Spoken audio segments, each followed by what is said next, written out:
Je prends enfin un peu de recul, je sors de mon zoom pour régler le focus. Mieux prendre la courbe des chemins sinueux, ça permet de se dire que je suis pas si nul. Yeah, ça pourrait être mieux, y'en a d'autres qui font mieux. Mais je me rappelle que j'aurais jamais cru être capable de faire un corps des petits moves que j'ai fait à date. So j'essaie d'être fier en masse, quand j'étais petit, j'étais bon à rien, à pas rester dans la lutte.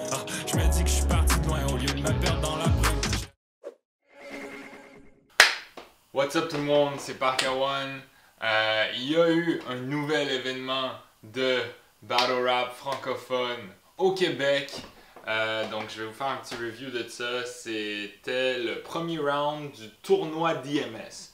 Donc pour ceux qui ne savent pas, le DMS c'est une ligue montréalaise qui est bilingue. Et puis Fizi, l'organisateur, a fait un tournoi où il y a... en fait c'est deux tournois. Il y a un tournoi francophone, un tournoi anglophone. Il y a 8 MC qui compétitionnent, 8 MC francophones, 8 MC anglophones qui compétitionnent chacun de leur côté pour gagner le championnat. Puis il y a 500$ pour le gagnant. Puis je pense aussi qu'ils ont 50$ à chaque fois qu'ils gagnent un battle. Donc c'est pas des sommes immenses qui vont changer une vie, mais ça peut être une motivation additionnelle pour les MC. Et puis aussi juste le titre, tu sais, d'avoir gagné un championnat, c'est j'imagine c'est quelque chose que chaque participant veut avoir à son nom, tu sais. Donc c'est nice, je pense que ça rajoute un peu de compétition, ça rajoute un peu de spice au truc. Moi j'ai eu l'honneur d'être juge pour les battles francophones. Donc j'ai pu assister à ce battle-là en personne. C'était vraiment un privilège là. L'événement, c'était dans une petite salle, il y avait environ une dizaine de personnes. Donc, tu sais, tu as peu de réactions. C'est un environnement différent pour les MC. Tu as juste 10 personnes dans la salle versus 200, 300 et plus. Les réactions que tu reçois sont beaucoup plus petites. Et même, tu en as moins, tu sais. Donc, dans un sens, pour certains MC, c'est « Ah, tant mieux, je vais pouvoir rap mon truc de A à Z sans être interrompu. » Après, pour d'autres, s'ils n'ont pas de réaction, des fois, ça vient jouer dans la tête. C'est un nouvel environnement. Un truc à garder en tête à travers mon review, que les battles ont eu lieu dans cet environnement-là. De toute façon, c'est ce qui est possible. Il ne peut pas avoir des gros crowds, tu sais. Donc, c'est un peu soit un petit crowd, soit pas de event. Donc c'est à chacun de s'adapter. Je pense que pour l'organisation aussi, ça a été difficile d'organiser ça. Mais ils ont come through. Les battlers ont come through. La culture survit, continue. Donc tant mieux. Au final, tant mieux. On peut rentrer dans les battles. Je vais parler plus en détail des battles francophones. Après, je vais plus parler rapidement des battles anglophones aussi. Parce que, tu sais, bon, je pense que je peux plus faire des breakdowns intéressants et détaillés sur les battles francophones. Même si j'adore le battle rap anglophone, j'en écoute énormément. Puis j'ai du love pour tous les battle rappers anglophones de Montréal. Premier battle de la soirée. En fait, c'était pas la soirée, c'était en plein jour. C'était Carl Core contre Eddie Will. Un battle intéressant. Un des trucs qui m'a marqué, c'est qu'il y a eu de la défensive dans le vide. T'as Carl Core qui, premier round, il dit Eddie Will, genre « Ah, tu vas insulter ma mère, mais ma mère, elle s'est déjà fait fourrer par tous les MC, lyricalement, genre. » Puis c'est comme tu penses que tu as perdu ta virginité parce que tu dis que tu as fourré ma mère. C'était comme un peu drôlement fait. Carl Core, des fois, ses idées sont comme drôlement exprimées, mais j'avais quand même trouvé ça original. Qui aille un peu insulter les MC qui sont tout le temps en train de dire qu'ils ont fourré la mère de leur opposant en mode c'est la seule expérience sexuelle que vous imaginez avoir, genre. Mais au final, Eddie Will n'a pas parlé de sa mère, t'sais. Ça fait que ça n'a pas donné tant de points à Carl Core finalement. Puis Eddie Will, lui de son côté, il a dit « Ah, tu vas parler du fait que je fais un 9 to 5, que je travaille un regular job. » Alors qu'au final, Carl Core n'a pas parlé de ça non plus, t'sais. Dans le cas d'Eddie Will, moi j'ai quasiment envie de dire que c'est mieux de mettre ça en flip préparé, genre, dans le sens que tu l'actives au-dessus de ton round seulement si ton opposant en parle, parce que quand tu le flippes dans le vide comme ça, c'est comme un peu si tu montres au monde que tu es insécure par rapport à ça, tu sais. Ou du moins dans la perception du côté du public, c'est comme ça que ça va être perçu, tu sais. Donc, bon, c'est ma petite parenthèse là, sur les défensives. Moi, je trouve ça toujours intéressant, la stratégie un peu. Mais dans ce cas-ci, ça a comme pas trop fonctionné. Après, pour le reste du battle, Eddie Will, malheureusement, il y a des stumbles pas mal tout le long de son battle, tu sais. Je pense que c'est quelqu'un qui est très stressé quand vient le temps de battle, quand vient le moment où il faut performer son texte, la fois où ça compte. Puis c'est dommage parce qu'il écrit bien, il y a des bars. C'est juste que quand c'est livré avec autant d'hésitation, ben ça enlève tout l'impact. Alors qu'en face, t'avais Carl Core qui était bien préparé, qui performe de façon assez énergique, qui a remporté ce battle-là au final, je pense, 3-0. T'sais. Le prochain battle francophone, c'est Speeds contre Skywalker. Ouf! Gros battle. Shout out aux boys, je leur ai proposé de venir filmer un face-off avant le battle. C'est pas comme un face-off là où ils s'insultent à fond, mais c'était cool, c'était fresh. Je pense qu'on a parlé de trucs pertinents. Je vais poster ça sur la chaîne pas longtemps après le review. Puis j'ai même fait une entrevue après le battle aussi. Alors je trouve que c'est quand même intéressant de voir un peu le mind state de chacun avant puis après le battle. Vous m'en donnerez des nouvelles, j'essaie des trucs pour créer du contenu pour la chaîne. Donc, pour en arriver à ce fameux battle, t'as Skywalker qui lui avait dit moi je suis content qu'il n'y ait pas de crowd ou qu'il y ait un tout petit crowd, comme ça je vais pouvoir rap mon truc de A à Z, puis c'est ce que je préfère, tu sais. Puis dans son style, Skywalker, il a un débit rapide, il rappe vraiment son ass off, tu sais. Puis premier round, c'est ça qu'il fait de façon pas mal flawless, honnêtement. C'était vraiment un dope round. Je pense qu'il dit à Speed, t'as la face des masques que les médecins au Moyen-Âge avaient durant les pandémies, genre, parce que Speed a un long nez, ça c'est une des bars qui avait stick avec moi. Le truc avec le style de Skywalker, c'est qu'il n'y a pas vraiment de structure, tu sais, sauf exception, là, mais généralement c'est plus comme, il enchaîne son rapping, il enchaîne des punchs, puis c'est très efficace. Je pense que Speed, il a senti tu sais, que c'était live, puis que s'il voulait gagner ce battle-là, il fallait qu'il turn up direct, parce que from the gate, il arrive fort, il dit ouais, je vais avoir un kid, puis je vais m'assurer qu'il devienne jamais un drogué comme toi, genre. Puis, tu sais, c'était ça l'idée générale. Après, il enchaîne avec des bars. Moi, je trouve qu'il y a une belle structure, tu sais, dans les approches de Speed. Puis, il lui parle de trucs, là, de quand Skywalker était en manque, genre, à des events, là, il y a des années, puis je regardais ça, je me suis rendu compte, les deux, ça fait tellement longtemps qu'ils battle, genre bien avant moi, là. Puis ça crée un peu, ça fait qu'ils ont de l'histoire entre les deux, tu sais. Puis ça contribue à donner un bon battle. Quand ça fait longtemps que les gars se connaissent, qu'ils battle, tu sais, chacun de leur côté, puis finalement, ils se rencontrent. Ça a paru qu'il y avait de l'histoire derrière ce battle-là. Ça fait que premier round, c'était serré. Moi, je le edgeais à Skywalker parce que vraiment, c'était comme trop flawless la façon qu'il a exécuté ça. Alors que Speed, tu sais, on parle de rapping. Speed, je pense qu'il s'est dit, ok, Walker est très bon à rap. Je vais essayer d'aller keep up avec lui dans cette facette. Puis il réussit à le faire, là, vraiment. Là. Speed, il enchaîne avec vraiment un bon rap. Il y a comme un peu, tu sais, des fois il parle un petit peu vite, des fois c'est un petit peu dur de le comprendre, mais vraiment dans ce battle-là c'était minime, là, puis il y avait l'agressivité. Donc léger edge à Skywalker. Je vais y aller round par round parce que vraiment c'est un battle très serré. Deuxième round, Skywalker enchaîne encore avec la même approche. Il y a un slip, je pense, où il faut qu'il reprenne. Tu sais, je pense que c'est difficile le rythme qui s'impose dans son delivery, puis où placer ses respirations et tout. Donc, tu sais, un petit accrochage, vraiment rien de majeur, mais encore solide. Peut-être niveau contenu, c'était un petit peu moins bon que le premier, mais encore très fort. Puis en face, Speeds, là, lui, il est rendu dans les angles du threesome que Skywalker aurait eu avec Giroud puis une fille quelconque. Moi, je suis comme, tu sais, je suis pas fan des angles qui essaient d'exposer là un gros truc sur la vie, tu sais, sexuelle, personnelle de quelqu'un.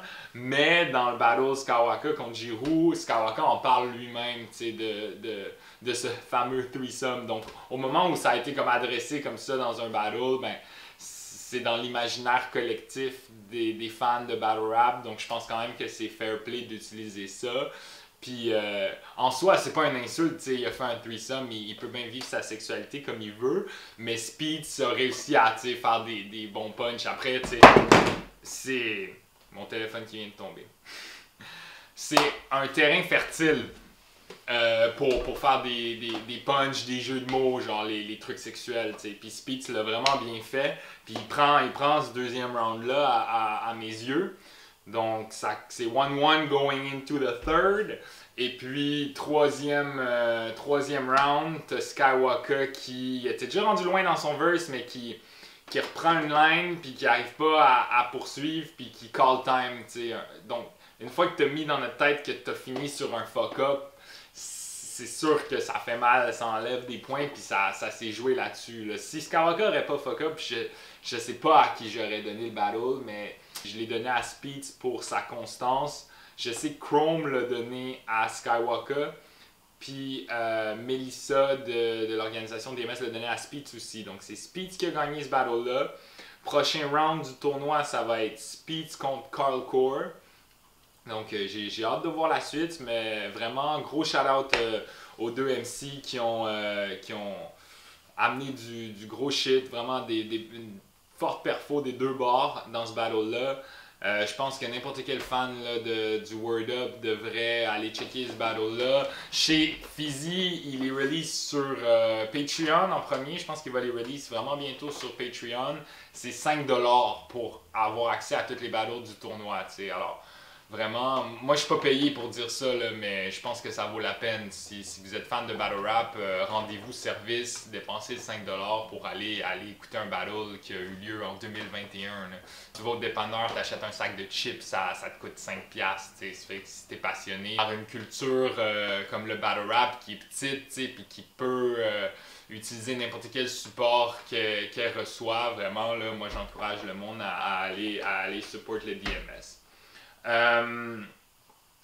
On va poursuivre avec le prochain battle en français, c'était The Sage contre Dirty.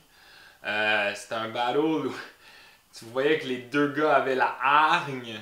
Je pense que The Sage avait vraiment le goût de battre Dirty. Mais malheureusement, il est tombé dans le piège un peu qui arrive quand même souvent dans le battle rap. Où est-ce que ses punch, son approche est beaucoup trop spécifique à Dirty. T'sais, Dirty, c'est un gars qui a comme un historique immense là, derrière lui de battle, qui choke, de beef qui pogne, de comment il est émotionnel puis qui s'énerve pour rien sur les réseaux sociaux. Puis de Sage, je pense qu'il s'est dit ok parfait, je vais utiliser ça pour l'insulter, mais c'est comme trop, à mon avis, c'est trop spécifique pour être vraiment efficace. Genre, The Sage, je pense qu'il commence son battle en disant « Ah, c'est de ta faute, tout le monde te déteste parce que c'est de ta faute si Disciple s'est rendu au X. » Tu sais, par X, il veut dire le word up X, parce que Disciple a battle Dirty aux auditions, Dirty a perdu, puis c'est avec cette performance-là que Disciple s'est fait offrir un battle de 1 round au word up X, mais comme, tu sais, ça fait déjà, genre quoi, 1 an et demi que c'est arrivé. C'est pas, pour moi, ça hit pas tant que ça. T'sais, oui, c'est vrai, même moi je le sais, mais comme c'est pas nécessairement ce que j'ai le goût d'entendre quand quelqu'un attaque un personnage comme Dirty. T'sais. Après The Sage, il y avait certains trucs qui étaient comme plus général où il critiquait sa personnalité qui ont quand même bien fonctionné, mais malheureusement, il y avait comme trop de personal spécifiques au battle rap. T'sais. Alors qu'en face, Dirty, il il turn up, là, lui, il rappe fort comme d'habitude, tu sais, il s'est pas laissé distraire, il est resté focus, puis il a pris ce battle-là. Un autre truc qui est arrivé, c'est que The Sage, malheureusement, à son troisième round, assez au début de son verse, je pense, il perd son texte, il part en freestyle, puis, tu sais, genre The Sage, c'est vraiment un gars qui battle là, avec son cœur, avec ses tripes, avec tous ses organes, tout son être au complet, là, il est dédié à 100%, puis là, il tombe en freestyle, puis tu vois qu'il a quand même la conviction, même je dirais quand le freestyle est embarqué, sa conviction a turn up, tu sais, puis il a quand même réussi à finir pas sur une mauvaise note, mais au final, c'est un battle que Dirty a remporté, là. Je dirais principalement parce que The Sage il était trop dans le spécifique. Et puis aussi, un truc à savoir sur The Sage, c'est qu'il y a un handicap. T'sais. Il peut marcher, mais je pense qu'il y a comme une marchette pour l'aider. Puis quand il battle, il a sa marchette, ça fait. C'est sûr que ses opposants vont toujours adresser ça dans les battles. Ça, c'est certain. T'sais. Ça fait. The Sage a comme besoin d'avoir une défensive, de préparer par rapport à ça. On parlait de défensive un peu plus tôt. Je pense que The Sage, il devrait toujours en avoir une. Dans les anciens battles que j'ai vus de lui, il y en avait, tu sais, contre Kev Excess au Barfest, un battle qui est arrivé cet été, je pense, ben l'été passé. Il a dit genre le monde pense parce que je suis handicapé, parce que j'ai de la misère à marcher, mais c'est parce que j'ai une trop grosse graine, genre. Puis tout le long, il reste sur ce concept-là. Puis honnêtement, moi j'avais trouvé ça hilarant puis ultra efficace. T'sais. C'est comme j'adresse mon handicap, je le dis, puis après ça fait que quand son opposant l'insulte sur ça, ben ça devient moins efficace, ça désamorce un peu ces attaques-là. Alors que dans le battle contre Dirty, il l'a pas vraiment fait. Puis Dirty, lui, de son côté, ben il y a eu des bars, genre c'était rien de très original, mais il y a eu des bars genre, tu sais, je te décalisse avec ta marchette, là, j'ai une supériorité physique face à toi. Puis au final, ça lui a quand même gagné des points. The Sage s'en est beaucoup voulu d'avoir perdu ce battle-là, mais je sais qu'il va revenir plus fort puis qu'il aura appris des trucs avec ce battle-là. Donc, keep your head up. Ensuite, ben, il était censé avoir fait casse contre STR. STR, je pense qu'il avait jamais fait de battle. Et puis STR a no-show. Donc bon, il y en a qui vont dire que c'est le karma. Là. Fécas, je pense qu'il y a déjà no-show plusieurs fois, des battles. C'est lui qui s'est fait no-show. Mais bon, c'est poche. T'sais. Ça arrive un peu trop souvent dans le battle rap qu'il y a du monde qui se pointe pas puis des battles qui ont pas lieu. Apparemment, le battle va pas avoir lieu plus tard. Donc Fécas gagne le battle par défaut. Donc ça va être Dirty contre Fécas. Pour la suite du tournoi. Donc ça, c'est les demi-finales déjà, parce que c'est juste un tournoi de 8 MC.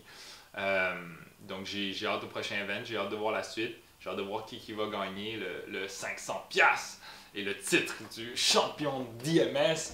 Maintenant pour les battles anglophones, je trouve ça nice honnêtement qui mélange les langues. Shout out Obélix.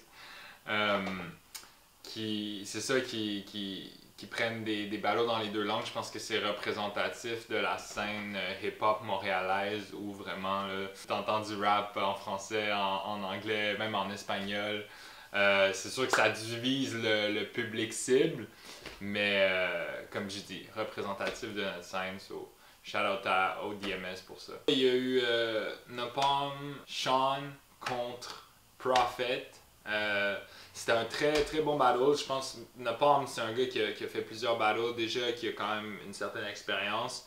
Et puis Prophet, je pense que c'était plus comme le rookie dans ce battle-là, mais Prophet a show up vraiment.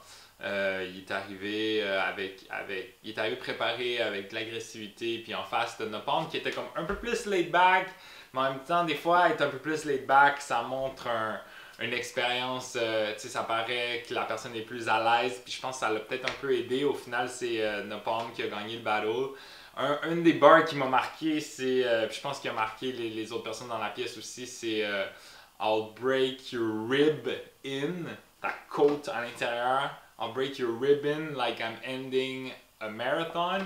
Parce que quand tu finis un marathon, il y a un ruban que tu brises. Tu sais, le ribbon, ça faisait le double sens. Je suis en train d'expliquer des bars en anglais, c'est pas simple de les traduire, mais c'était vraiment... Moi, j'ai écouté beaucoup de battle rap anglophone quand même, comme j'ai dit, puis j'avais jamais entendu ce wordplay-là, je l'ai trouvé fresh. Puis même que Prophet, après, lui, il a comme utilisé le même wordplay, mais dans une autre situation, tu brises un ruban, je pense, pour inaugurer un bateau, un truc comme ça, tu sais. Alors, c'est comme le même jeu de mots, mais flippé avec une autre situation. J'ai trouvé ça nice aussi qu'ils reprennent le wordplay de même. Vraiment beau battle, les gars. Terrell contre Versatile, que j'ai pas vu malheureusement. J'étais pas dans le building, donc je peux pas me prononcer là-dessus. VIP contre Explicit. Encore une fois, il y avait une différence d'expérience, puis là, ça a vraiment plus paru. Le VIP, c'est un vet. Il y a la conviction, il y a... Même, je pense, il a dit un truc là, le monde chiale contre le confinement, alors que j'ai des bros que ça fait 8 ans qu'ils sont en prison, tu sais. Ça fait comme arrête de chialer, genre, puis comme boum, ils se rapprochent en même temps d'Explicit. Puis même, je pense, j'ai vu Explicit il y a un petit step back, tu sais. Tu as vu la différence dans la conviction de VIP, alors que c'est ça, Explicit, il était vraiment trop. Ses bars étaient pas mauvaises, là, son écriture est pas mauvaise, mais il était vraiment comme relax. Il avait pas l'air d'y croire quand il est en train de spit, t'sais, alors que c'est important que quand tu regardes dans les yeux d'un battle rapper pendant qu'il rappe ses rounds, là, il faut qu'il ait l'air d'y croire à fond, t'sais. Puis faut y croire, t'sais. Faut rapper avec son cœur. Donc ça c'est pour ce battle-là. Finalement, il y a eu Spook One contre JP Lakewood. Spook One qui est aussi, je pense, quand même un vétéran de la scène de battle rap anglophone montréalaise, qui revenait d'un battle où il avait pas trop bien fait, puis tu voyais qu'il y avait quelque chose à prouver. Là, il est arrivé, je pense que c'est celui qui rappelle le plus fort.